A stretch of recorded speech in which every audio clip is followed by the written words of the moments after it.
لا حول ولا قوة إلا بالله العلي العظيم. بسم الله الرحمن الرحيم.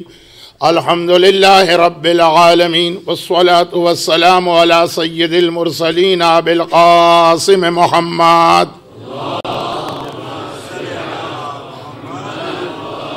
وآله الطيبين المعصومين، سيما على الإمام المنتظر والحجة الثاني عشر. اللهم عجل له الفرج ولعنة الله على أعدائهم أجمعين. أما بعد، فقد قال الله عز وجل في محكم كتابه الكريم: بسم الله الرحمن الرحيم. ولا تتبعوا خطوات الشيطان ومن يتبع فإنه يأمر بالفحشاء والمنكر، وقال إن الصلاة تنهى عن الفحشاء والمنكر. صلوات.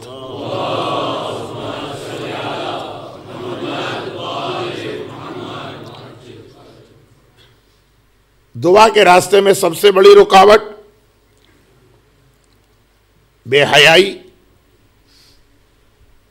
بے غیرتی، کھلم کھلا گناہ، شیمفل اینڈ انڈیسنٹ ایکٹیویٹیز، اور آج کی رات شب جمعہ جو ایک طرح سے شب دعا بھی. اب اس سے پہلے کہ میں قرآن کریم کی ان دو آیتیں جن میں سے ایک کی تلاوت کل ہو چکی اور جس میں قرآن یہ بتا رہا ہے کہ شیطان کو فالو کرنے کا سب سے بڑا نقصان کیا ہے. وَلَا تَتَّبِعُوا خُطُوَاتِ الشَّيْطَانِ أَلَمْ أَعْهَدْ إِلَيْكُمْ يَا بَنِي آدَمَ أَلَّا تَعْبُدُوا الشَّيْطَانَ. جو بار بار ایک میسج دیا جا رہا کہ شیطان سے ایک ڈسٹنس رکھو، کیونکہ فَإِنَّهُ يَأْمُرُ بِالْفَحْشَاءِ وَالْمُنكَرِ. اب یہ ذہن میں رکھیے گا کہ منکر تو کہتے ہی ہر گناہ کو ہے. قرآن نے دو باتیں بتائیں. وہ تمہیں حکم دیتا ہے فحشاء کا اور منکر کا. تو منکر تو کہتے ہی ہر گناہ کو ہیں، فحشاء خود اس میں آ گئے. لیکن اہمیت کی وجہ سے قرآن نے پہلے اس کا تذکرہ کیا کہ جو کھلے گناہ انہیں عام گناہوں کی طرح سے نہ سمجھنا. اب اس کے بعد جو آیت میں نے تلاوت کی، اس میں ایک طرح سے اس کا علاج یا اس کی ریمیڈی بتائی گئی کہ بھئی آدمی کیسے اپنے آپ کو کھلے گناہ سے بچائے، جبکہ چاروں طرف، جیسے میں نے کل کہا کہ آپ کو نہیں کرنا گناہ، شادی میں تو جانا پڑے گا. رہبانیت اسلام میں حرام ہے، ورنہ دل تو یہی چاہتا ہے کہ جیسا آج دنیا کا ماحول ہے، آدمی سب سے کٹ کر ایسے علاقے میں جا کے رہے، کسی آئی لینڈ پر، کسی پہاڑ پر، کسی جنگل میں، کہ جہاں کوئی ہمیں روکنے والا نہ ہو. کس چیز سے؟ اللہ کی اطاعت سے. آج مسئلہ یہ ہے کہ روکنے والے ہیں کون؟ ہمیں روک رہا ہے اللہ سے. بیوی، شوہر، والدین، اولاد، دوست، رشتہ دار، بھائی، بھتیجے، بھانجے، جو ہمارے سب سے بڑے مددگار اور ہیلپر ہونا چاہیے تھے. کیونکہ اسلامی معاشرے کے لیے جو اسلام نے فاؤنڈیشن سٹون رکھا ہے وہ ہے تعاونوا علی البر والتقوی ولا تعاونوا علی الاثم والعدوان. اسلامک کمیونٹی، مومنوں کی کمیونٹی، اس کا پلر ہے یہ قرآن کا اصول. نیکی کے کاموں میں ایک دوسرے کی مدد کرنا ہے. لا تعاونوا علی الاثم والعدوان. خبردار، گناہ کے کام میں قطعاً ایک دوسرے کی مدد نہ کرنا. البتہ یہاں پہ میں اپنے آپ پہ کنٹرول کر رہا ہوں. یہ آیت قرآن کی ایسی آیت ہے جس سے more than 700 مسائل فقہ ڈرائیو ہوتے ہیں، اخذ کیے جاتے ہیں. اور جب کبھی میں اس آیت کی تلاوت کرتا ہوں تو وہ سارے مسئلے یا ان میں سے بہت کچھ انٹرسٹنگ مسئلے میرے ذہن میں آتے ہیں. یہ آیت ہمارے مراجع کے پاس بہت اہم آیت. یہ فقہ میں بھی ڈسکس نہیں ہوتی ہے، یہ اصول فقہ میں ڈسکس ہوتی ہے. خیر، تو یہ اسلامک سوسائٹی یا مومنوں کی کمیونٹی کی کیریکٹرسٹک ہے. لیکن ایسا ماحول آج کل کہ دل چاہ رہا چھوڑ دو سب کو اور جنگل میں جا کے بیٹھو، وہاں پھر بھی اللہ کی عبادت ممکن ہے. جن کے درمیان بیٹھ کر جو ہمیں مدد دیں گے عبادت میں، یہ کوئی آج مدد نہیں دیں گے، روکیں گے. مگر کیا کریں، وہ دوسرا حکم آ گیا، روحانیت حرام ہے، کمیونٹی کو، سوسائٹی کو، معاشرے کو چھوڑ کے جانا گناہ کبیرہ، رہنا انہی کے درمیان پڑے گا کیونکہ صلہ رحمی بھی واجب، رہنا انہی کے درمیان پڑے گا کیونکہ والدین کا حق بھی ادا کرنا ہے، چاہے وہ کتنے ہی گناہگار، فاسق، فاجر اور ہمیں بھی گناہ کے راستے پہ پروموٹ کرنے والے کیوں نہ ہو، لیکن تعلقات کو رکھنا پڑے گا، اور اسی طرح ساری کمیونٹی۔ تو اب جب یہ ماحول بنتا تو آدمی اللہ سے کہتا ہے کہ پھر کوئی تو ایسا طریقہ بتا کہ ایٹ لیسٹ ہم اپنے گھر کو بچا لیں۔ قرآن نے 3-4 باتیں بتائیں، ان میں سے ایک بات یہ بھی میں ڈیٹیل میں نہیں پڑھ رہا ہوں کیونکہ ہر ایک کو معلوم، ان الصلاۃ تنہی عن الفحشاء والمنکر، جس بے حیائی کے کام کو قرآن کنڈیم کرتا آ رہا، پھر سورہ عنکبوت میں اور ایوری ایئر شب قدر میں اس سورے کی آپ تلاوت بھی کرتے ہیں اور آج کل اسکرین پہ اس کا ٹرانسلیشن بھی دیکھتے ہیں۔ یہ نماز ہے جو آدمی کو خالی گناہوں سے نہیں روکتی ہے، یہ بے حیائی والے گناہوں سے روکتی ہے۔ اور یہاں پر ایک جملہ میں ابھی کہہ دوں، اس کو شاید مجلس کے آخر میں مجھے زیادہ تھوڑا سا ڈیٹیل کے ساتھ بیان کرنا پڑے، اور وہ یہ ہے کہ جو نماز کا بینیفٹ قرآن نے بتایا، یہی حج کا بھی بینیفٹ روایتوں میں آیا، لیکن وہ حج جو 1-2-3 باتیں مجھے بہت اہم بتانا تھی حج سے ریلیٹڈ، وہ شاید مجلس کے آخر میں آئیں گے، ابھی نہیں۔ اب یہاں پہ ایک بات میں اپنی پہلی مجلس کے حوالے سے اسٹارٹ میں ہی کہہ دیتا ہوں۔ کل بھی میں نے کہا تھا کہ مجھے ڈسکس کرنا ہے، لیکن پھر بات بہت لمبی ہو گئی، شیطان کے پیغمبروں کا تذکرہ نکل آیا تو اللہ کے پیغمبروں کا ذکر تو رہ ہی گیا۔ تو آج میں بالکل شروع میں یہ جو ایک جملہ میں نے کہا تھا کہ 4th امام اور امام زمانہ کے حالات میں بہت ہی زیادہ میچنگ یا سملریٹی، تو اس پہ تو میرا پورا اشرا ہے جو ابھی میں یہاں آنے سے پہلے مسقط میں پڑھ کے آیا تھا۔ 4تھے امام کی شہادت کی ڈیٹ تو 10 مجلسیں تھیں، تو یہ پورا اشرا پڑھ کے آیا، تو ہسٹوریکل باتوں کو چھوڑ دیجئے، یعنی سملریٹی ہسٹوریکل باتوں میں بھی چھوٹا سا ایک اشارہ، ہر امام کی ماں کا بڑا انٹرسٹنگ واقعہ۔ ہمارے پاس ٹائم نہیں ہے کہ ہم امام کی ماں کے واقعات پڑھیں، اور یہ بات صحیح بھی کہ معصوم نے اس کی ڈیٹیل بھی نہیں بتائی۔ لیڈیز آف اہل البیت کے حالات، یہ علماء یا مجتہدین کا کوئی فالٹ نہیں ہے کہ تفصیل سے ہمارے سامنے نہیں آتے ہیں، امام خود بھی یہ پسند نہیں کرتے، لیکن شارٹ ایک اسٹوری آ جاتی۔ تو وہ جتنے بھی معصومین کی مائیں ہیں، یہ بھی ایک چین ہے۔ اشہد انک کنت نورا فی الاصلاب الشامخہ والارحام المطہرہ، مولا میں گواہی دیتا ہوں کہ مائیں پاک اور پاکیزہ مائیں، وہ بھی ایک چین ہے جو زیارت وارثہ میں آپ ذکر کرتے ہیں۔ ان میں جناب آمنہ کے حالات بہت ڈیٹیل سے، جناب خدیجہ طاہرہ کے حالات تو سب سے زیادہ ڈیٹیل سے، شہزادی فاطمہ تو خیر وہ تو بات ہی الگ ہو گئی ہے۔ تو یہ سب معصومین کی مائیں، مگر میچنگ والے حالات کس کے ہیں؟ یا 4تھے امام کی ماں ہے یا امام زمانہ کی ماں؟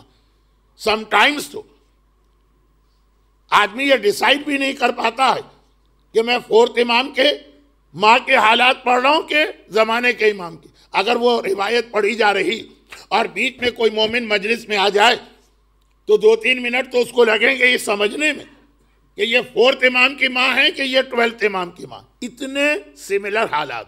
لیکن وہ چیزیں چھوڑ دیجئے، وہ ہسٹری، ہمیں یہ دیکھنا ہے کہ پریکٹیکل لائف 4th امام کے زمانے میں دشمنان اہل بیت نے آل محمد پہ اٹیک کرنے کے لیے ایک نیا طریقہ انوینٹ کیا، ایک نیا طریقہ جو اس کے بعد بہت سارے ظالموں نے یہی طریقہ ایڈاپٹ کیا۔ دشمنان اہل بیت کی جو پولیٹکس ہے، ایسا لگتا ہے کہ بعد کے ظالموں نے اس کا بہت تھورو اسٹڈی کیا، جو معاویہ نے کیا، جو معاویہ سے پہلے والوں نے کیا، وہ ہمیں آج کی ورلڈ پولیٹکس میں دوبارہ ریپیٹ ہوتا نظر آ رہا۔ مگر یہاں پہ بات کو شارٹ کرنے کے لیے اہل بیت پر اٹیک کس طریقے سے ہوا؟ نمبر ایک، تلوار کے ذریعے، تلوار تلوار تلوار تلوار، اہل بیت کی شہادت۔ اب یہ تلوار کے جملے کو ذرا سا اور بڑا کر دوں، اگرچہ ٹائم آج نہیں ہے۔ تلوار، نیزے، برچھیاں، تیر، پتھر، جلتی ہوئی آگ، یہ ساری چیزیں اہل بیت پہ۔ ایک اٹیک ہوا زہر کے ذریعے سے، شربت میں زہر، انگور میں زہر، تلوار میں زہر، اہل بیت پر۔ ایک ظلم ہوا، پروپیگنڈا، پوری مشینری بنائی گئی، ممبروں سے اہل بیت کو کنڈیم کیا جا رہا، نمازوں میں اہل بیت کو کنڈیم کیا جا رہا۔ نماز کے قنوت میں مولا علی کا نام لے کر لعنت کا فقرہ کس نے اسٹارٹ کیا؟ یہ سب تاریخ میں۔ ممبر، مسجد، نماز، بکس، اسپیکر اور اوریٹر۔ چوتھے امام کے حالات میں ہے نا کہ وہ یزید کا جو آفیشل خطیب تھا وہ ممبر پہ جا کے کیا کہہ رہا ہے، وہ مصائب میں ہم سنتے ہیں۔ یہ وہ مختلف طریقے ہیں جو ہر ایک کو معلوم ہے، اور یہ ذرا انڈرسٹوڈ بھی ہے۔ بھئی ہم کسی کی مخالفت کریں گے تو کیا گردن کاٹیں گے، تلوار چلائیں گے، زہر دیں گے، پروپیگنڈا کریں گے، اس کے خلاف بک لکھوائیں گے، اس کے خلاف سو کالڈ علماء کو خرید کے ان سے فتوے ایشو کرائیں گے۔ اب یہ ساری چیزیں اہل بیت کے خلاف۔ امام علی کی زندگی میں، کوئی چھٹے امام کی زندگی میں، کوئی آٹھویں امام کی زندگی میں۔ چونکہ میں بات کو بہت زیادہ پھیلانا نہیں چاہتا، لمبا نہیں کرنا چاہتا، یہ چیزیں سب جانتے ہیں، ورنہ تو شہزادی کونین کے پہلو کا کوڑا اور گھر کا جلا ہوا دروازہ اور ٹوٹی ہوئی پسلیاں، یہ بھی اس میں شامل کر لیجئے ایک لسٹ۔ مگر چوتھے امام کے زمانے میں طریقہ بدل دیا۔ اچھا، اب اس میں ایک بہت اہم چیز رہ گئی، جیل یا پریزن۔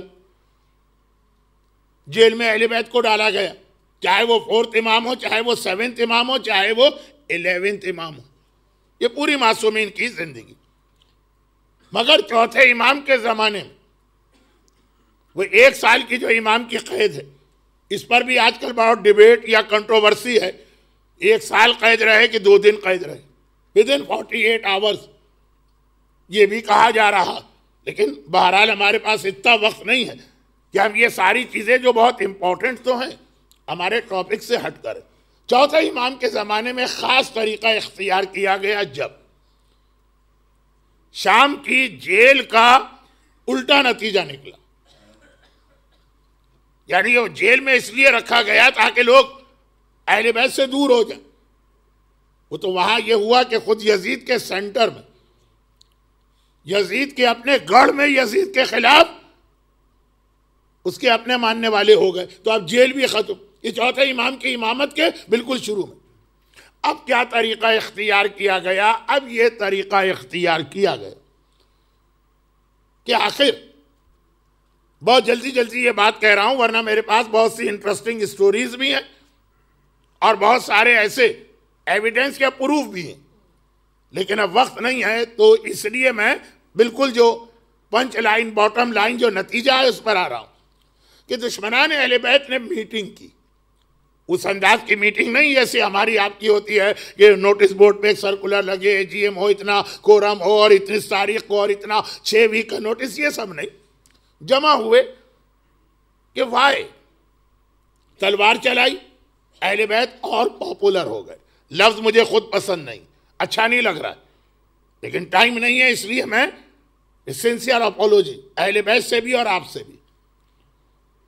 اور بہرحال مجھے ایک تو گریس دیجیے گا نا کہ انگریزی مجھے بالکل نہیں آتی، ذرا سا اگر لفظ غلط استعمال کر دیا جائے تو ایشو بن سکتے ہیں، اور بنے۔ جو جانتا ہے وہ غلط لفظ استعمال کرے تو اسے کنڈیم کرے، جو ہم جیسا جس کو پتہ ہی نہیں ہم کو ذرا معاف کر دیا کرے انگریزی لفظ پہ۔ اردو پہ میں آپ سے معافی نہیں مانگ رہا ہوں، میری اپنی زبان ہے، میں لکھنؤ والا ہوں۔ خیر، تو خلاصہ یہ ہے کہ تلوار چلائی اہل بیت کے خلاف، یہ اور پاپولر ہو گئی۔ انہیں جیل میں ڈالا، یہ اور پاپولر ہو گئے، انہیں زہر دیا گیا، پبلک اور ان کی جانب ڈائیورٹ ہو گئی، پروپیگنڈا کیا گیا، جو آج سب سے بڑا طریقہ ہے۔ آج دنیا کو معلوم ہے کہ کسی قوم کو قتل کرنے سے کام نہیں چلتا، پروپیگنڈا کرو، اہل بیت اور پاپولر ہو گئے۔ اب کیا کیا جائے؟ کیوں آخر اہل بیت ہر ظلم کے بعد اور زیادہ پاپولر کیوں ہو جاتے ہیں؟ کہا اہل بیت کا کیریکٹر۔ دیکھیں امام علی خالی یہ نہیں ہے کہ قرآن کی اتنی آیتیں ان کی شان میں آئی ہیں تو اتنا اسٹیٹس آئی، خود امام علی کا اپنا کیریکٹر ایسا کہ جس کو ایک آیت بھی نہیں معلوم، ایک حدیث بھی نہیں معلوم، جو بلیو ہی نہیں کرتا قرآن و حدیث پہ، ایک نان مسلم، وہ بھی امام علی کے سامنے سر جھکائے گا اور ان کو سیلوٹ کرے گا۔ وائس آف ہیومن جسٹس، کسی مسلمان نے امام علی کی بایوگرافی نہیں لکھی ہے۔ امام علی کو 21 سینچری کے حکمرانوں کے لیے رول ماڈل یو این او نے یا اس کی کسی آرگنائزیشن نے قرار دیا، کسی مسلمان ملکوں کی کسی عرب لیگ وغیرہ نے یا اسلامی کانفرنس نے یہ اعلان نہیں کیا۔ امام علی کا اپنا کیریکٹر، سب سے بڑی امام علی کی فضیلت وہ ہے۔ قرآن کی آیتیں تو اس کو مینشن کر رہی ہیں، اصل چیز امام علی سے مطلب تمام معصومین، کہا کہ یہ ان کا کیریکٹر۔ تو اب اگر لوگوں کو ان سے دور کرنا ہے، تلوار کے ذریعے ہم گردن کاٹ سکتے ہیں، کیریکٹر ختم نہیں کر سکتے۔ جیل میں ڈالنے سے ہم پبلک کے سامنے سے ان کا ایبسنس ہو جائے گا، غیبت ہو جائے گی، ان کا کیریکٹر ختم نہیں ہوگا۔ اب طریقہ یہ ہے کہ ان کا کیریکٹر ختم کرو۔ اچھا، اس کے دو طریقے ہوتے ہیں۔ پہلا یہ کہ خود ان کو کرپٹ کر دو، معلوم ہے کہ یہ تو ناممکن کام، نعوذ باللہ، یہ لفظ بھی شاید میں بطور مثال بھی غلط کہہ گیا، لیکن دشمنوں کی پالیسی یہ کہ بھائی ایک ہی طریقہ ہے نا، کوئی آدمی کا کیریکٹر بہت ہی زیادہ اچھا اور ہمیں اپنے ساتھ ملانا، اس کو کرپٹ کر دو، جب وہ کرپٹ ہو جائے گا تمہارے ساتھ ملے گا۔ چھوٹی سی آرگنائزیشن سے لے کر ورلڈ پالیٹکس تک یہی طریقہ ہے۔ بلکہ 1898 کی کانگریس میں تو جو دنیا کا ایک بلو پرنٹ تیار ہوا تھا، اس کا خلاصہ یہ تھا کہ 21 سینچریز کے اندر دنیا کا کوئی ملک سپر پاور نہیں، یہ چند ملٹی نیشنل کمپنیاں ہیں جو دنیا کا نظام چلا رہی۔ تو خیر اس میں یہ تھا کہ مسلمانوں میں جو پرسنالٹی سامنے آئے پہلے اسے خرید لو، اور اگر وہ تمہارے ہاتھ میں نہ آئے تو اسے قتل کر ڈالو۔ یہ کوئی نئی چیز ہے؟ یہ تو دشمنان اہل بیت نے جو بلو پرنٹ بنایا ہے وہ یہ وہی ہے۔ تو اب کیا ہوا کہ اس کو کرپٹ کر دو۔ بڑے اچھے اچھے لوگ کرپٹ کیے گئے، سوچ بھی نہیں سکتے تھے، شیطان تک کرپٹ ہوا۔ شیطان ہمیشہ سے شیطان کوئی تھوڑی تھا۔ ابن زیاد کے بعد زیاد کا میں تذکرہ کرتا ہوں، کیسے کیسے لوگوں نے اپنا ایمان بیچ دیا۔ مختار نامے کے شروع میں جو مختار کی اپنے چچا سے ایک بات چیت، خیر بات پھیل رہی، چھوڑے، تو کہا کہ ایک طریقہ یہ، لیکن معصومین، اچھا کچھ جگہ ٹرائی کی گئی، دولت بھجوائی گئی، اشرفیاں بھجوائی گئی، سونا چاندی بھجوایا گیا، اپنی جگہ کھڑے ہونے سے پہلے امام نے راہ خدا میں سب صدقہ کر دیا۔ تو اب جب یہ دیکھا کہ نہیں، یہ تو ایک امپاسبل کام ہے، تو کہا دوسرا طریقہ یہ ہے کہ سوسائٹی کو کرپٹ کر دو۔ جب کمیونٹی کرپٹ ہو جائے گی تو اب وہ امام علی سے اور اہل بیت سے گھبرائے گی۔ کبھی کبھار ہم لوگوں کے ساتھ دیکھیے، ہمارا اسکیل بہت چھوٹا اسکیل، یہ مت سمجھیے گا کہ ہم اپنے آپ کو امام کے لیول پہ لے جا کے بات کر رہے ہیں۔ کبھی کبھار ہمارے ساتھ یہ ہوتا، جب وہ مجلسوں سے ایک امپریشن بنتا کہ جی مولانا داڑھی پہ بہت پڑھتے ہیں، تو جس نے داڑھی شیو کی ہوئی ہے اس کو کوئی پرابلم بھی ہے، کوئی بات کرنا ہے، وہ ہمارے سامنے آتا وہ گھبراتا کہ بھئی یہ داڑھی کے بارے میں بہت پڑھتے ہیں، میں بغیر داڑھی کے ان کے سامنے جاؤں گا، وہ شرماتا ہے۔ بے پردہ عورتیں، ابھی بھی ہماری عورتوں میں علماء اور ہم جیسے اسٹوڈنٹس کی اتنی رسپیکٹ ہے کہ دنیا کے سامنے بے حجاب جائیں، ہمارے سامنے ایک اسکارف وغیرہ پہن کے آ جاتی ہیں۔ ہمارے بعض دوست اس پر مذاق اڑاتے ہیں عورتوں کا، میں اپریشیٹ کرتا ہوں، ایٹ لیسٹ اتنی رسپیکٹ تو ابھی باقی ہے نا۔ لیکن اگر کوئی ایسی عورت ہے کہ اس کے لیے پاسبل ہی نہیں ہے، وہ ڈائریکٹ سامنے آتے ہوئے گھبراتی ہے کہ مولانا حجاب پر اتنا پڑھتے ہیں، ہم بغیر حجاب کیسے ان کے سامنے جائیں؟ یہ تو بہت چھوٹی مثال ہے نا، امام علی کا زمانہ، اب معصومین کا زمانہ. کریکٹ کر دو پورے سوسائٹی کو، یہاں تک کہ کریکٹ کر دو امام کے شیعوں کو، اتنا ان کا کیریکٹر خراب کر دو کہ اب یہ امام سے ایک ڈسٹنس رکھے. امام کی تعریف تو کریں، امام کا قصیدہ تو پڑھیں، امام کو پریس تو کریں، امام کے نام کا نعرہ تو لگائیں، امام کے غم میں آنسو تو بہائیں سنسیئرٹی سے، لیکن امام کے قریب نہیں آئے. کیونکہ ایسے ایک دو واقعات بھی ہوئے. بہت ہی جلدی میں پڑھ رہا ہوں، اس لیے اگر کوئی کنفیوژن ہو گیا تو میرے اسٹائل کی خرابی ہوگی، واقعے میں کوئی خرابی نہیں. یہ امام نے ہاتھ نہیں ملایا مومن سے، مومن آیا امام کے پاس اور مصافحے کے لیے امام نے ہاتھ نہیں ملایا. اس نے ایک ایمبریسمنٹ فیل کیا. امام نے کہا بھی راستے میں تو ایک نامحرم عورت سے ہاتھ ملا کے آیا تھا نا، تیرا ہاتھ نجس ہے، ہم تیرے ہاتھ سے اپنے ہاتھ کو ٹچ نہیں کر سکتے. ایک نجاست ہوتی ہے ظاہری جو ہندو کی نجاست کا مسئلہ ہے، ایک نجاست ہوتی ہے اسپریچولی، آیہ تطہیر والے. اب دونوں کے پاک کرنے کا بھی طریقہ الگ الگ. کتے کی نجاست ہاتھ پہ لگ گئی پانی سے پاک کرو، یہ اسپریچول نجاست لگ گئی توبہ سے پاک کرو. توبہ بھی ون آف دی مطہرات ہے. یہ بہت جلدی جلدی میں جملے کہہ رہا ہوں. تو اب یہ ہوا، منع کیا امام، ہاتھ نہیں ملا رہا ہوں. ایڈلٹری کا گناہ کر کے آیا، امام نے گھر کا دروازہ نہیں کھولا. اب ایک ایسا گناہ ہے کہ اس نے گھر کے اندر کیا، باہر کیا پتا لوگوں نے کیا کیا. لیکن امام تو ہر آدمی کا انر بھی دیکھتے ہیں نا. یہ 3-4 ایسے واقعات پیش ہیں. آپ کے ذہن میں کنفیوژن. امام کا اخلاق تو بہت اچھا، انک لعلی خلق عظیم، اتنا اچھا اخلاق، اور اس طرح امام نے اس کو سب کے سامنے ذلیل کر دیا. یہ آپ نے اپنی طرف سے ایڈ کیا کہ سب کے سامنے، واقعے میں کہیں نہیں ہے سب کے سامنے. یہ 1 to 1 کی بات ہو رہی. یہ خود سے لوگ حدیث میں ایک چیز ایڈ کرتے ہیں اور اس کے بعد پھر اعتراض کرتے ہیں. لیکن رسول اللہ کے جو واقعات ہیں کہ پبلک میں وہ داڑھی شیو کرنے والا آیا، پیغمبر نے منہ پھیر لیا. وہ نجران کے عیسائی سونا چاندی پہن کے آئے، پیغمبر نے منہ پھیر لیا. وہ تو پیغمبر کے تو پبلک والے واقعات. تو اب کیا ہوا؟ یہ تو بہت چھوٹے چھوٹے انڈیویجول، لیکن جب پوری سوسائٹی کرپٹ ہو جائے. اچھا باقی لوگوں کو چھوڑیں، آپ امام کے چاہنے والے، اب یہ ہے کہ خود بخود ایک ڈسٹینس آ گیا امام کے اور ان کے درمیان. میں کراچی کی ایک بہت ہی سنسیئر مومنہ کو جانتا ہوں. مومنات کہیں گی پھر مولانا کی فائرنگ کا جو ہے وہ ٹارگٹ ہم عورتیں بن گئی. ارے کچھ مردوں کے لیے بھی تو پڑھیے.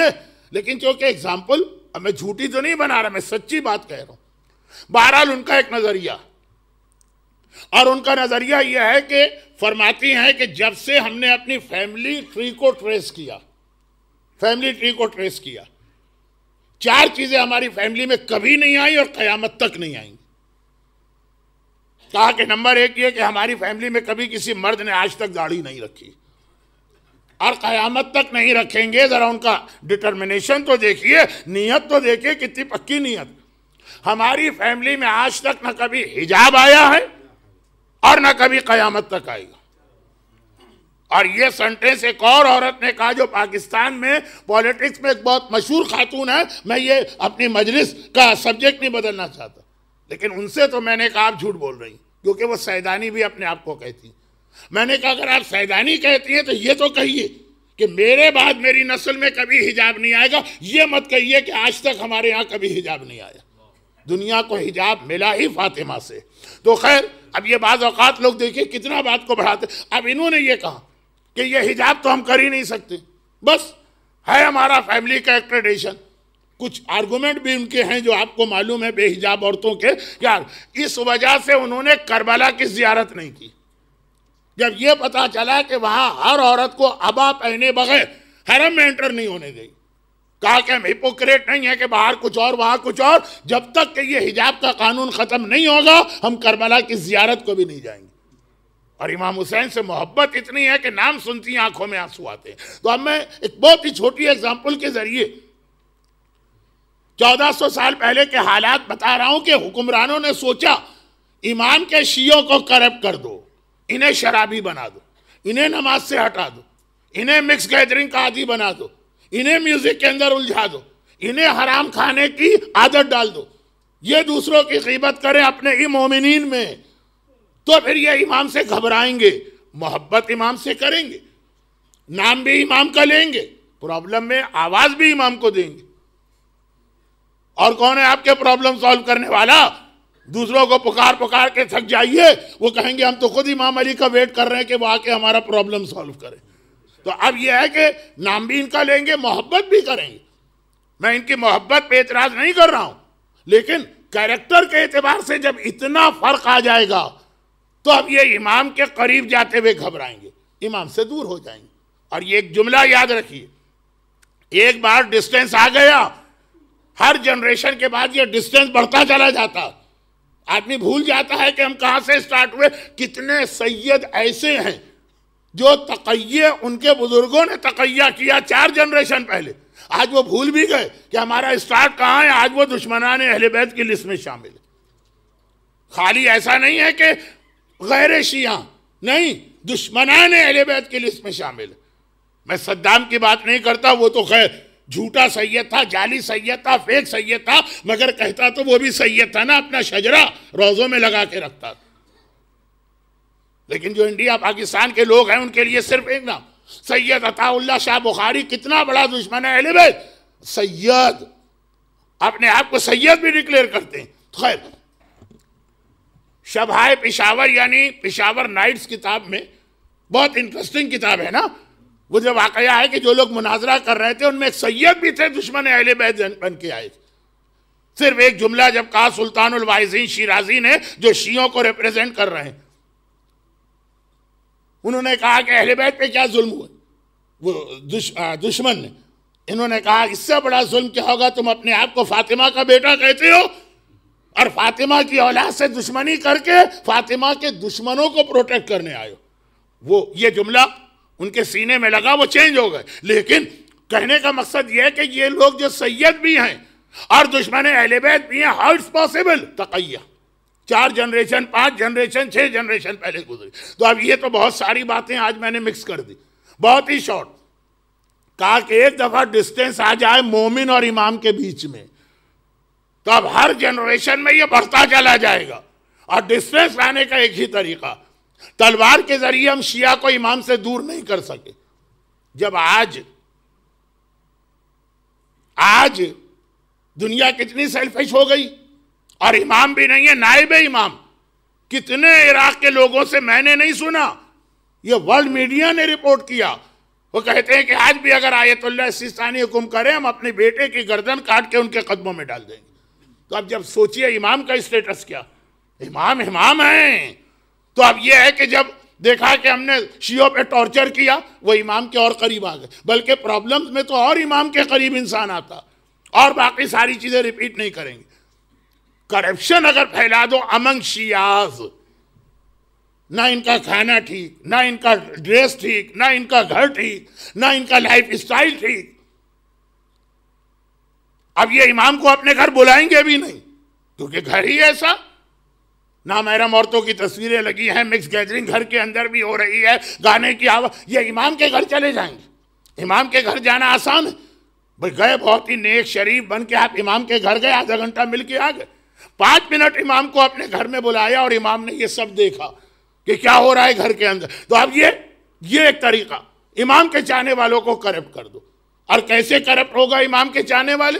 وہ ایک طریقہ چوتھے امام کے زمانے میں ہے، امام علی کے زمانے میں نہیں تھا، آقا حسن کے زمانے میں نہیں تھا، آقا حسین کے زمانے میں نہیں تھا، اور پھر 5 6 7 8 کہیں نہیں تھا۔ وہ یہ تھا بے حیائی، فحاشی، بے غیرتی، یہ سوسائٹی میں اوپنلی پھیلاؤ۔ حکمران ہمیشہ شراب پیتے تھے، کون ایسا حکمران ہے؟ بعض پہ جب قاتلانہ حملے ہوئے اور ان کا پیٹ کٹا تو اس میں سے شراب نکلی اور نکل رہی تھی مسلسل، نماز پڑھانے آئے اور شراب پی کے آئے، لیکن ہر دور کے، یہ تو بہت بڑے آدمی کا میں نے نام لیا ہے، اس سے زیادہ میں کہہ نہیں سکتا اس منبر سے، لیکن باقاعدہ اس طرح خانہ کعبہ کی چھت پہ بیٹھ کے شراب پینا، روضہ رسول پہ سفرہ بچھا کے شراب پینا، یہ خالی یہ گناہ نہیں ہے کہ ہمیں شراب پینا، یہ ہے فحاشی، بے حیائی، shameful act, indecent activities, open گناہ، اس کو پروموٹ کرنا۔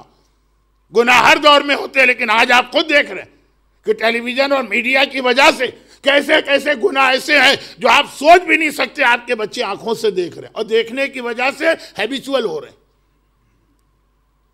اسٹل انڈیا اور پاکستان میں شراب اگر کسی گلاس میں ہے تو مومن گلاس سے بھی ڈسٹنس رکھے گا۔ یا اتنا دیکھا، دیکھتے دیکھتے اب دیکھیے ساری چیزوں کی ڈیٹیل میں جانے کی ضرورت نہیں، میرا جملہ کہ اتنا کھلم کھلا بے حیائی کا کام، کنیز نجاست کے عالم میں ہے، اسے امامہ پہنا کے مسجد میں بھیجا، جاؤ جا کے نماز جماعت پڑھاؤ۔ یہ کیا ہے؟ یہ سوسائٹی میں گناہوں کو پروموٹ کرنا ہے، کھلے کھلے گناہ کرنا ہے۔ تو چوتھے امام کے زمانے میں بس اب یہ بہت سارے مومن کہیں گے کہ مولانا اگر آپ صرف ایک یہ سنٹنس کہہ دیتے تو یہ 20 منٹ کا ٹائم ہمارا بچ جاتا، ہم اس سے بات کو سمجھ گئے۔ وہ یہ کہ چوتھے امام کے زمانے میں تلوار، تیر، زہر، جیل، یہ میڈیا پروپیگنڈا، یہ سب بہت پیچھے تھا، لیکن جو اصل طریقہ تھا لوگوں کو کرپٹ کرنا تھا۔ اور میں اپنے انڈیا، پاکستان اور شاید ایسٹ افریقہ میں ہمارے ہاں سرکاری ڈپارٹمنٹ بہت کرپٹ ہے، بغیر رشوت یا برائبری کے کوئی کام نہیں ہوتا۔ اب اگر کوئی ایسا اس آفس کا بڑا مینیجر یا سپروائزر یا جو سب سے بڑی پوسٹ ہوتی ہے اس پہ کوئی بہت ہی ایماندار آدمی آ جائے، وہ خود بھی حرام کام نہ کرے، کسی اور کو بھی رشوت نہ لینے دے، تو اچھی چیز ہے نا، آنیسٹی تو اچھی ہے نا، اٹس دی بیسٹ پالیسی۔ میں نے تو یہاں یہی سنا ہے، تو اب یہ ایک اچھی چیز ہے، لیکن وہ ڈپارٹمنٹ کے لوگ اس کو برداشت نہیں کریں گے، اس کے خلاف سازشیں شروع ہوں گی، یہ کچھ عرصے رہ جائے گا تو ہمارے گھر میں فاقے ہو جائیں گے۔ اگر آنیسٹ بننا ہے خود بنے، ہم سے نہ کہے کہ آنیسٹ بنو۔ اب یہ چوتھے امام کے زمانے میں کیا کہ شیعہ سوسائٹی کو اتنا کرپٹ کر دو، اور کرپشن کا طریقہ کیا؟ وہ یہی ہے کہ اوپن گناہ کراؤ، ایک ایک شیعہ سے تو وہ کانٹیکٹ نہیں کر سکتے۔ جو آج خرابی پھیلانا ہے تو انٹرنیٹ استعمال ہوگا، آج خرابی پھیلانا تو ٹی وی استعمال ہوگا، ایک ایک گھر آ کے کو تھوڑی خراب کریں گے۔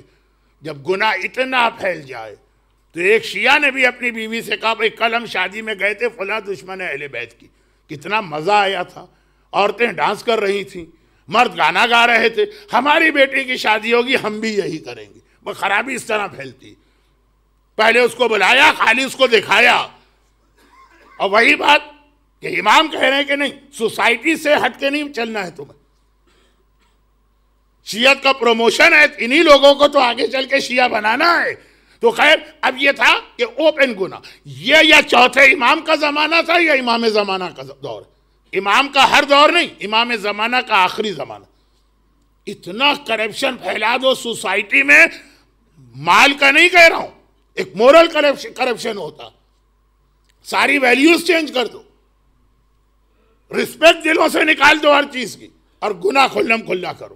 اب دیکھیے پوری تاریخ شیعت میں یا ہیومن ہسٹری میں یا اسلامک ہسٹری میں آپ کو کبھی یہ زمانہ نہیں ملے گا، یہ چوتھے امام کا زمانہ ملے گا۔ ہمارے یہاں بڑے انٹرسٹنگ ایک سبجیکٹ ہے تاریخ الخلفاء، جو خلیفہ گزرے ہیں ان کی ہسٹری، تو اس میں چوتھے امام والے جو خلیفہ ہیں ان کے حالات دیکھیے گا، بہت ہی شارٹ، نہ آپ کے پاس ٹائم ہے اتنا پڑھنے کا، نہ میرے پاس ٹائم ہے ممبر سے یہ بات ریپیٹ کرنے کا۔ جو چوتھے امام سے پہلے کے بھی خلیفہ گزرے، وہ اپنے آپ کو بڑا ریلیجیس شو کرتے تھے، گھر میں سب کچھ کرتے تھے پبلک کے سامنے۔ چوتھے امام کے بعد بھی خلیفہ گزرے، وہ بھی اپنے آپ کو بڑا ریلیجیس شو کرتے تھے۔ چوتھے امام کے ٹائم پیریڈ کے جو خلیفہ ہیں وہ اپنے آپ کو ریلیجیس شو نہیں کرتے، وہ شرابی شو کرتے ہیں، وہ گناہگار شو کرتے ہیں، وہ میوزک کا شوقین شو کرتے ہیں۔ کیوں؟ اس لیے کہ ان کا طریقہ یہی تھا۔ اور امام زمانہ کی امامت کا جو آخری دور ہے، آخری زمانہ جسے کہتے ہیں، آج شب جمعہ تو امام کو بھی یاد کرنا، اس میں بھی یہی ہوگا کہ تلوار کے ذریعے شیعت کو نہیں روکا جائے گا۔ پتہ ہے کہ ہمیشہ ہم فیل ہوئے، ٹیمپریری شیعت رک سکتی ہے تلوار کے ذریعے، لیکن فیلئر جیل کے ذریعے نہیں۔ دیکھیں تلوار اور جیل کو صدام سے زیادہ کس نے استعمال کیا؟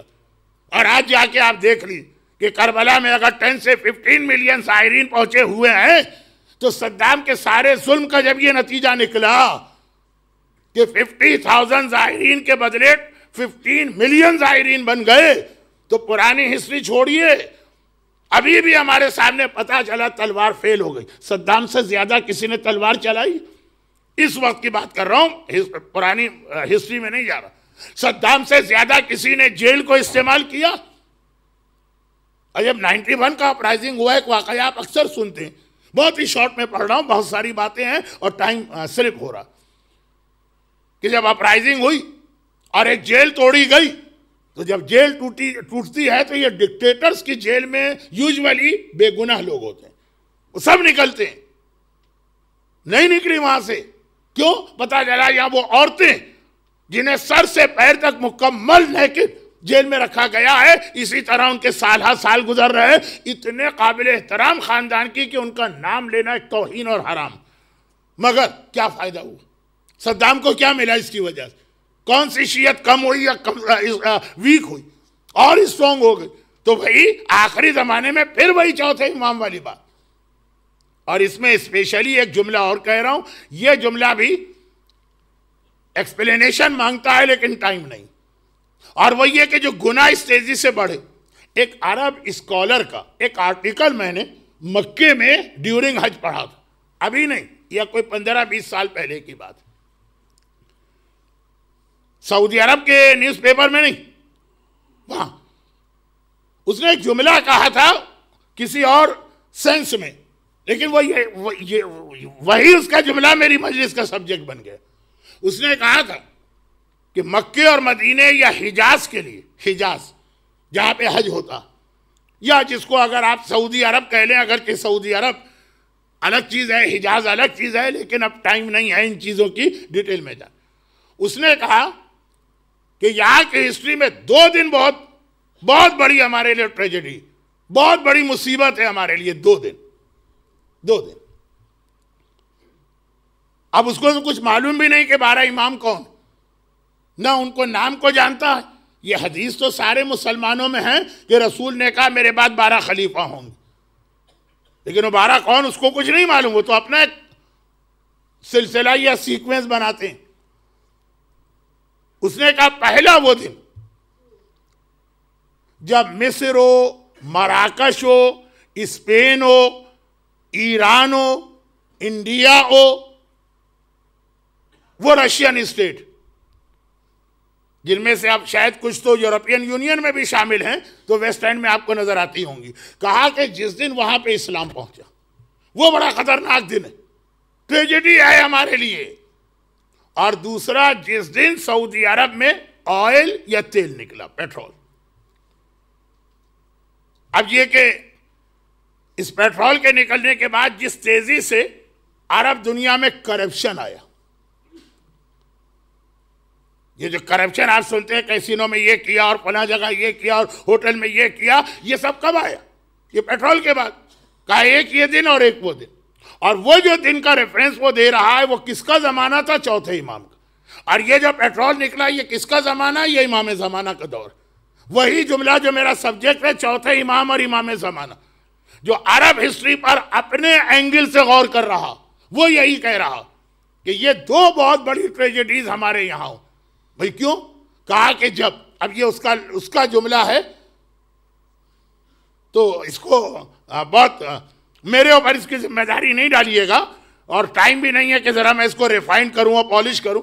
کہا اس لیے کہ ان ملکوں کی جو عورتیں عرب دنیا میں آئیں، یہ عرب جو سعودی عرب والا عرب،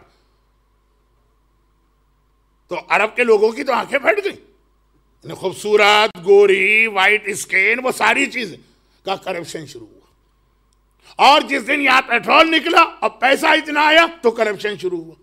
اور یہی بات میں کہہ رہا ہوں، ایک چوتھے امام کا زمانہ، کہ اسلام ایسے علاقوں میں چوتھے امام کے دور میں گیا کہ عرب کے لوگوں نے تو وہ علاقے کی عورتوں کو کبھی نہیں دیکھا، جنت کی حوروں سے زیادہ ان کو وہ خوبصورت لگ رہی تھی۔ میں عرب کی عورتوں کا ذرا بیان کرنا چاہتا تھا، لیکن ایک تو آج ویسے ہی شب جمعہ، ذرا ہمیں احتیاط کرنا ہے، پھر چیلوم کی رات بہت قریب، ایک وہ، اور پھر یہ کہ جب پیسہ آیا اور یہ لوگ دنیا کے ان علاقوں میں آئے جہاں آج آپ بیٹھے ہوئے ہیں، یہاں بھی یہی چیزیں دیکھی۔ اب میں کیا کہوں، کہا بھی نہیں جا رہا، بغیر کہے میرے پاس راستہ بھی نہیں۔ تو اب چوتھا امام اور امام زمانہ سملر ہیں ہسٹوریکل ایونٹس کے حوالے سے بھی، مگر سب سے بڑی چیز دونوں کی امامت کا جو بڑا پرابلم دشمنان اہل بیت نے کریٹ کیا، گناہ پھیلاؤ، بے حیائی پھیلاؤ، فحاشی پھیلاؤ۔ اب یہ سوال پیدا ہوتا کہ اس سے تو ہمارے لیے ایک بہت ایزی چیز سامنے آ گئی، ویری ایزی۔ بھئی دیکھیے، اگر یہ امام زمانہ کے آخری دور میں، یہ آخری زمانہ 100% شیور تو کوئی نہیں کہہ سکتا، لیکن حالات سے لگ رہا ہے جو سائنز آف ظہور ہے، تو اب اگر یہ والی چیز اسلامک ہسٹری میں فرسٹ ٹائم آتی تو ہمارے پاس کوئی پہلے سے ایک مثال یا ماڈل نہیں تھا کہ ہم کس طرح سے پھر سروائیو کریں گناہوں کے اس ماحول میں۔ مگر چونکہ چوتھے امام کے زمانے میں یہ چیز آ چکی ہے اور امام سامنے تھے، تو بہت ایزی ہو گیا۔ دیکھو چوتھے امام نے کس طرح سے اپنے زمانے کے شیعہ کو بے حیائی کے اس ماحول سے بچایا۔ جو آج تمہارا پرابلم ہے تمہارے بچے، تمہارا پرابلم ہے تمہاری عورتیں، تمہارا پرابلم ہے تمہارے یوتھ ہاتھ سے نکلے جا رہے ہیں۔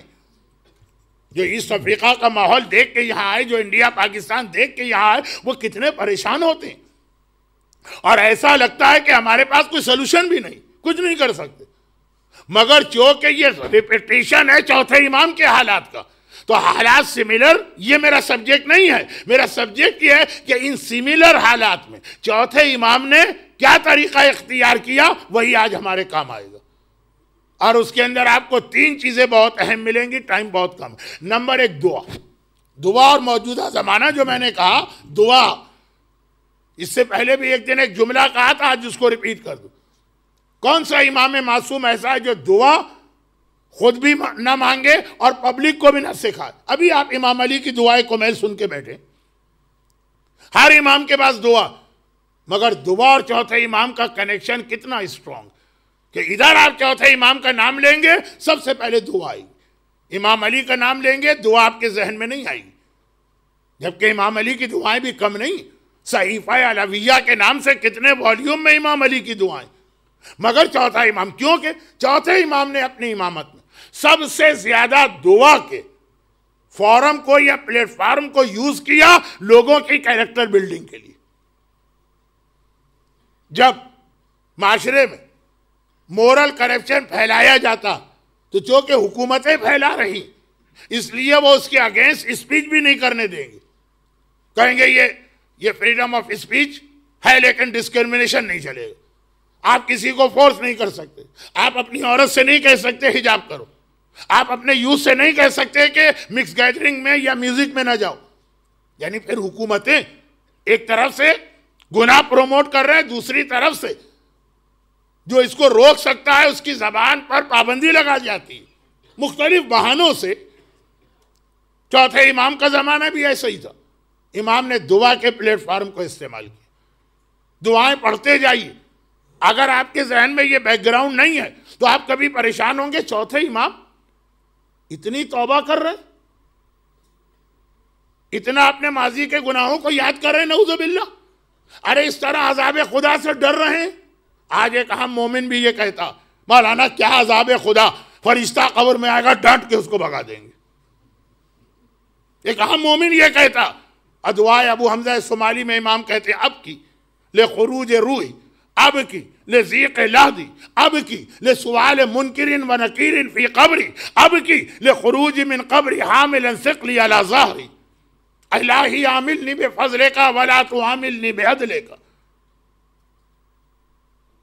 مولا آج آپ جو رو رہے ہیں، دعائے ابو حمزہ صومالی ماہ مبارک رمضان میں ہر رات کو یہ دعا پڑھتے ہیں، مولا آج جو آپ رو رہے ہیں یہ رونا وہ کربلا کے رونے سے الگ لگ رہا، کیوں؟ کہا میں رو رہا ہوں اس مشکل وقت کو یاد کر کے جب ملک الموت بدن سے روح کو نکالے۔ اللہ، کتنا تکلیف اور عذاب کا وقت ہوتا۔ میں رو رہا ہوں جب میں قبر میں جاؤں گا اور فشار قبر ہوگا، قبر کی دیوار مجھے اپنے درمیان لے کے دبائے گی اور عذاب دے گی۔ لفظ بار بار یا آیا ہے، واحد متکلم یعنی می، مائی، آئی، یہ لفظ آئیں. یہ بھی نہیں کہا ہم، کہ ہم کہیں کہ بھئی ہم میں تو سارے شیعہ آتے ہیں. نہیں، میں اپنی قبر لحدی، میری قبر جب وہ تنگ کی جائے گی اور فشار کا عذاب آئے گا. کوئی چھوٹا موٹا عذاب نہیں ہے فشار قبر کا عذاب. اب قیل سوال منکرین و نکیرین فی قبری، ہم کہتے ہیں کہ فرشتہ آئے گا ہم ڈانٹ کے بھگائیں گے. چوتھا امام کہتا ہے میں رو رہا ہوں، جب منکر و نکیر آ کے میری قبر میں سوال کریں گے میں کیا جواب دوں گا؟ اب نعوذ باللہ، امام منکر و نکیر امام کے لیے کیا مسئلہ ہے؟ کوئی چیز ہی نہیں ہے. اس پہ تو میں ابھی آخر میں آتا ہوں ورنہ ٹائم پھر ضائع ہوگا. اب کی میں یاد کر رہا ہوں وہ وقت، خروج من قبر حاملا ثقلی علی ظہری، وہ قیامت کے دن جب میں اپنی قبر سے اس حالت میں نکلوں گا کہ اپنے زندگی بھر کے اعمال کو اپنی کمر پہ خود اٹھا کے آؤں گا. نیکیاں ہیں تو کیا کہنا، اور گناہ ہے تو پورا بوجھ اٹھا کے جائی. اور اللہ کو مخاطب کر کے کہہ رہے الہی عاملنی میں فضلک، اے خدا. ہر جگہ لفظ آیا ہے واحد متکلم یا والا یعنی میں، ہم نہیں کہا کہیں پہ کہ اے خدا جب میرا حساب کتاب ہو تو اپنے فضل اور رحمت سے کام لینا، عدل سے کام نہ لینا.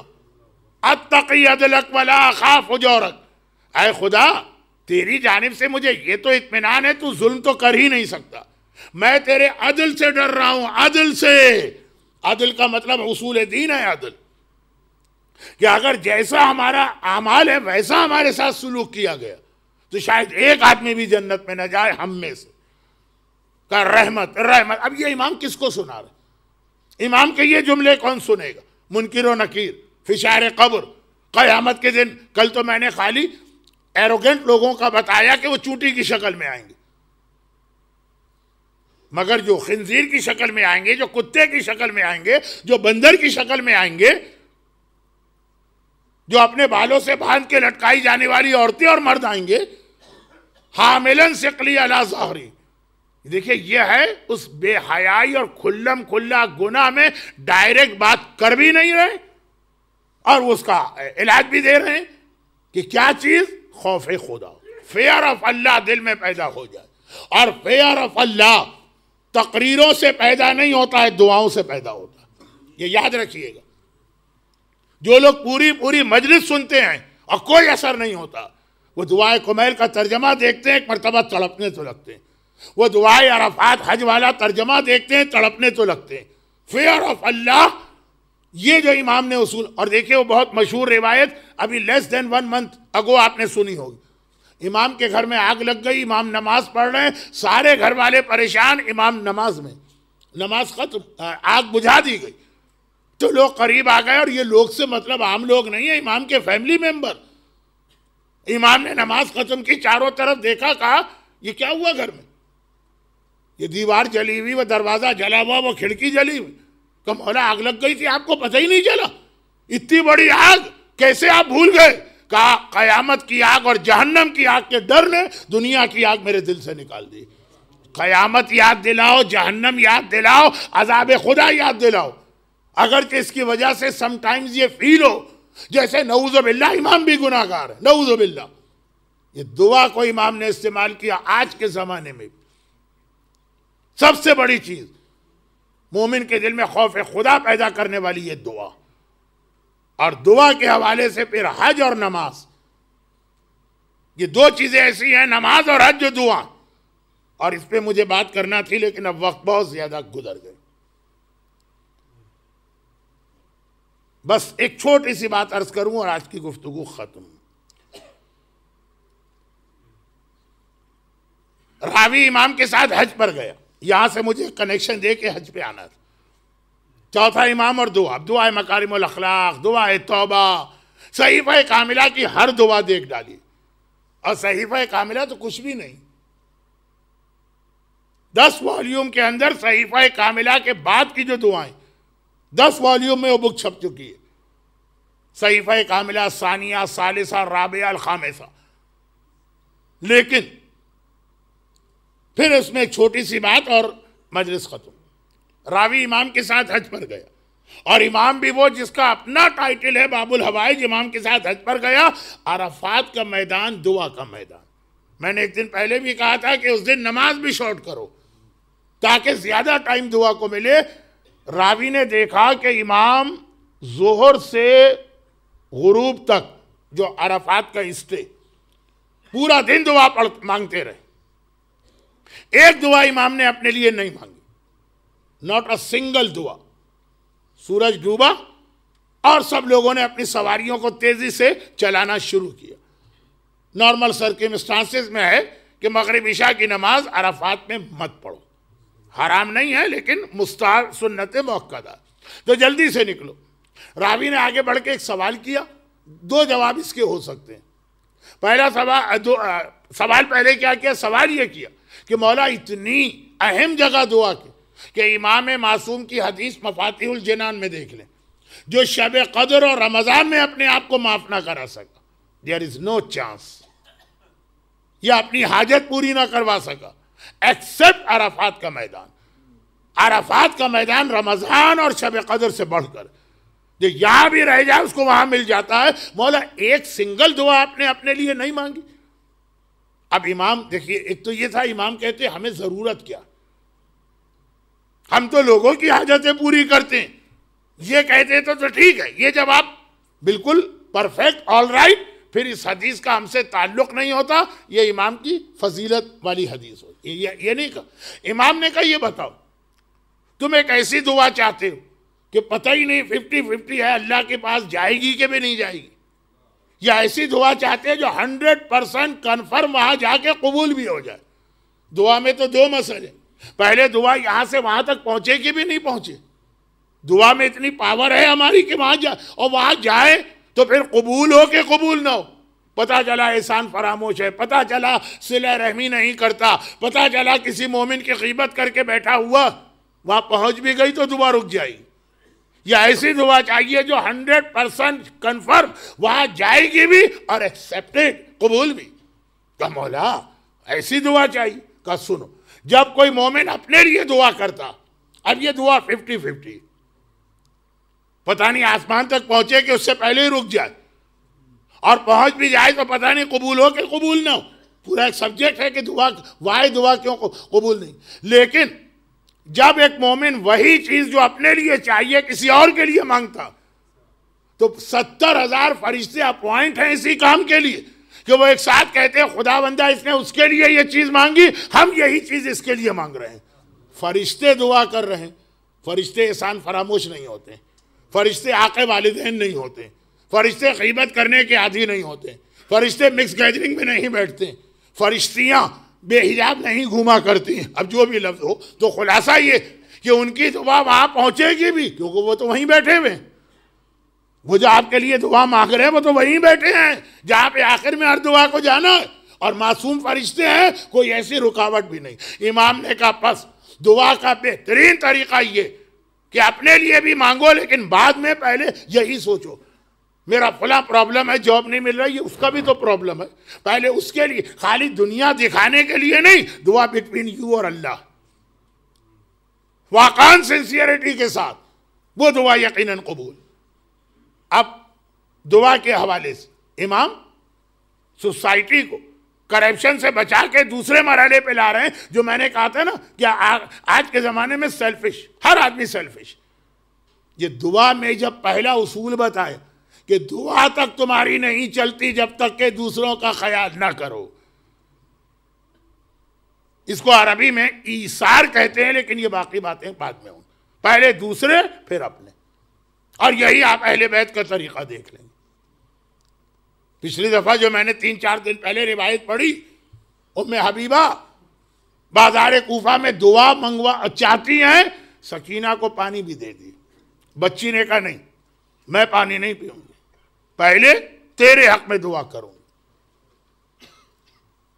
اور پورے راستے میں آپ کو، کیونکہ اب وقت نہیں ہے کہ میں مزید واقعات کے ذریعے اس بات کو اور واضح کروں، پورے راستے میں اہل بیت کا اس حالت میں بھی آپ کو یہی طریقہ نظر آئے گا، پہلے دوسروں کے پرابلم کا خیال، پھر اپنے حوالے سے کوئی بات کرنا۔ بلکہ چہلم کی رات کل شب اربعین، اور سیٹرڈے زوال کا وقت چہلم کے دن کی مجلس۔ اس میں مصائب پڑھے جاتے ہیں کہ اہل بیت کربلا پہنچے اور قبروں پہ گئے۔ تو آج بہت مختصر بات، ذرا لمبی ہو گئی، شب جمعہ بھی تھی، بہت ہی مختصر وہ مصائب پڑھ رہا ہوں جس کا تعلق میری تقریر کے اس حصے سے بھی ہے، پہلے دوسرا مومن پھر اپنا، اور مصائب چہلم کے مصائب سے بھی ہے۔ 11 محرم کو جب زینب کربلا سے چلی تھی تو کوئی قبر نہیں تھی، لاشیں بکھرے ہوئے تھے۔ 40 کو جب زینب کربلا واپس آئیں تو سب قبریں بنی ہوئی، قبروں پہ پہنچی، لاشوں پہ نہیں۔ تو یہ درمیان میں کربلا سے جانا اور پھر واپس کربلا آنا، اس میں یہ قبریں، یہ لاشیں قبروں میں کیسے پہنچے اور کس نے پہنچا؟ چنانچہ عام طور پہ آج کی رات ہم اسی سوال کا جواب دیتے ہیں۔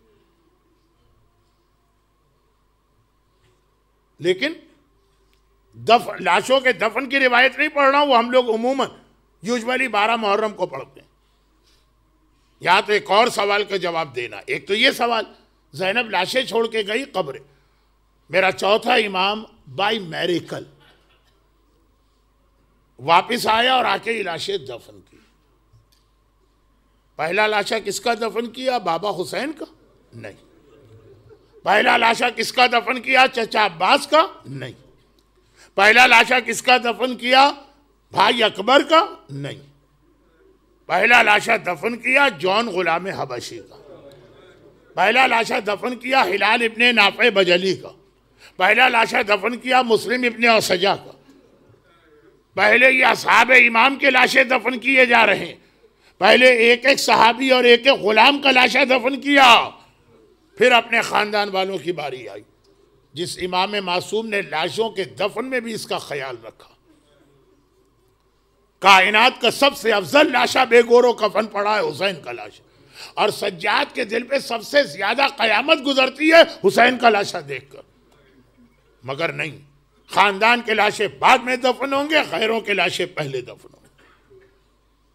اور یہاں پہ ایک عجیب سوال، اور بات ختم، اور وہ یہ ہے کہ جب یہ لاشیں دفن کیے تو سارے شہید ایک قبر میں آئے، گنج شہیدہ،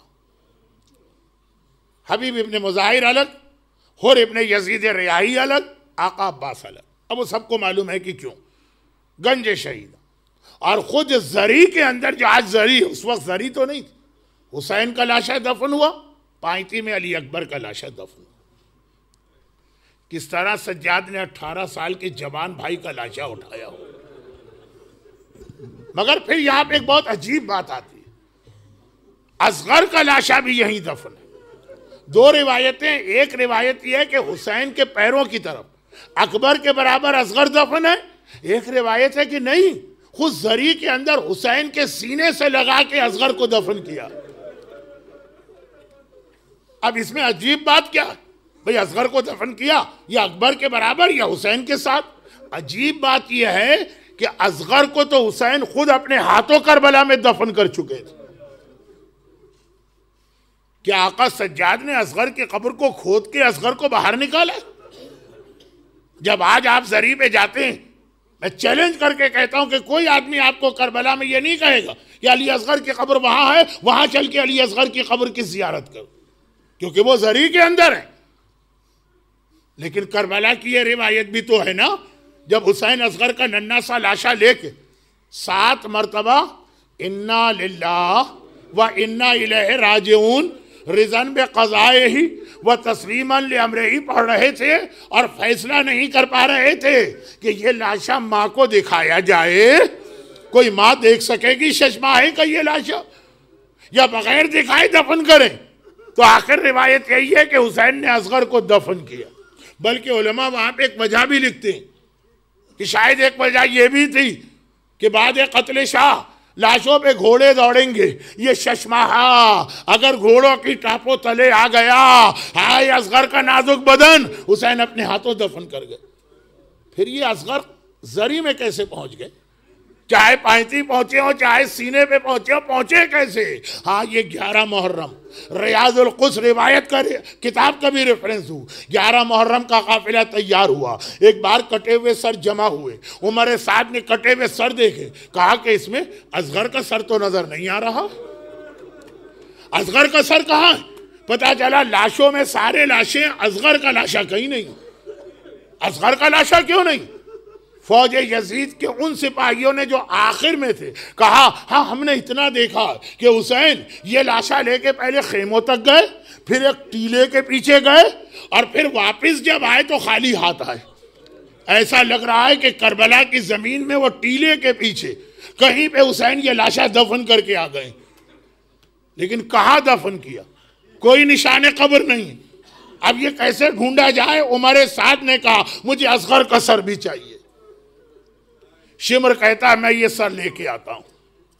دشمن اہل بیت ہے لیکن اہل بیت کے طریقے کو جانتا، کہا میں یہ سر لے کے آتا ہوں، میں ڈھونڈ کے لاتا ہوں اصغر کا لاشا۔ اور شمر نے کیسے لاشا ڈھونڈا؟ ہاتھ میں ایک نیزہ لیا، ٹیلے کے پیچھے گیا، زمین میں یہ نیزہ گاڑتا ہے، یہ نیزہ نکالتا ہے، پھر تھوڑا آگے گیا، نیزہ زمین میں گاڑتا ہے، پھر نیزہ نکالتا ہے، ہر تھوڑی دیر کے بعد اب آخری بار جو نیزہ گاڑ کے نکالا، نو کے نیزہ پر 6 مہینے کے ننھے سے اصغر کا پورا جسم نظر آ رہا۔ شمر نے اصغر کا جسم ایک ہاتھ میں لیا، دوسرے ہاتھ سے جیب سے خنجر نکالا، اے صاحبان عزا، اصغر کا گلا جو حرملہ کے 3 بھال کے تیر سے پہلے ہی چھدا ہوا ہے، یہ شمر کا خنجر چلا، اصغر کا ننھا سا سر کٹا۔ در خیمہ پر یہ منظر سکینہ دیکھ رہی ہے، پکار کے کہا اما رباب، کربلا میں سب ایک بار مارے گئے، آئے میرا اصغر بھیا آج دوبارہ مارا جا رہا۔ اجرکم علی اللہ، پروردگارہ تجھے معصوم علی اصغر کے ان مصائب کا واسطہ، اصغر کے چاہنے والے جو آج کی مجلس میں گریہ کر رہے ہیں، ان کے گریہ کا واسطہ انہیں دنیا اور آخرت کی ہر پریشانی سے محفوظ فرما۔ خون اصغر کا واسطہ، شب جمعہ کا واسطہ، میرے آقا حسین کے اس امتحان کا واسطہ، صاحبان ایمان کی تمام دعائیں، ساری حاجتیں اصغر کے طفیل میں قبول فرما۔ آج کی شب جمعہ ہمارے تمام مرحومین کی مغفرت فرما، ہمارے تمام بیماروں کو، خصوصاً ایک بچی تطہیر فاطمہ یا فاطمہ تطہیرہ بیمار، ان سب کو شفاء کاملہ عطا فرما۔ دنیا بھر کے صاحبان ایمان خصوصاً جو زیارت پر گئے ہیں ان سب کی حفاظت فرما، ظہور امام زمانہ میں تعجیل فرما۔